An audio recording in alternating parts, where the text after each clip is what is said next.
वार्ता बहुत सौहार्दपूर्ण वातावरण में हुई। उनकी बातें हमने बहुत शांति से सुनी।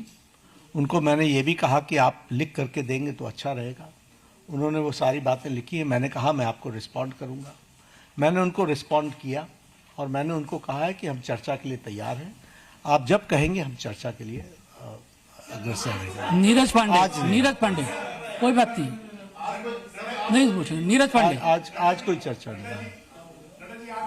से मुलाकात हुई, बातचीत हुई, क्या कुछ बातें हुई? क्योंकि बहुत लोग ये जानना चाहते हैं कि सोनम वांगचुक और सरकार के बीच में क्या बात हुई? नहीं, हम तो उनका हालचाल पूछने गए। उनकी शिफ्टिंग हुई सफदरजंग से, हम वो मेदांता में पहुंचे।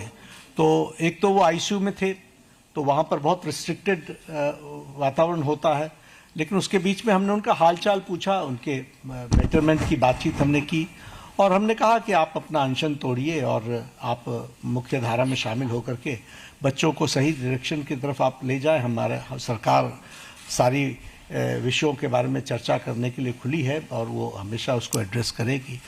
तो उन्होंने कहा ठीक है, हम इस पर आपको आई विल रिस्पॉन्ड बैक।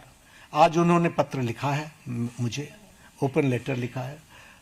हम उस पर जवाब देंगे और जवाब दे करके वार्ता आगे बढ़े, इसकी हम चिंता करेंगे। जतिन ठक्कर,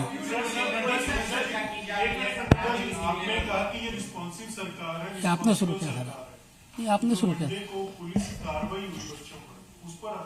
उसकी गहन चर्चा होगी ना, पार्लियामेंट में चर्चा होगी, डिटेल में हम चर्चा करने के लिए तैयार हैं। जब हमने कह दिया everything related to paper leak, we are ready to discuss on the forum of the parliament, will discuss. चलिए हम एक सवाल कीजिए। नहीं, इस तरीके से नहीं होते। हम चर्चा के लिए तैयार हैं, वो पार्लियामेंट में होगी, वो अपनी बातों को रखे, सरकार जवाब देगी। शर्मा जी पूछो, लास्ट सवाल आप जल्दी पूछो। मैं पार्लियामेंट में चर्चा करेंगे ना।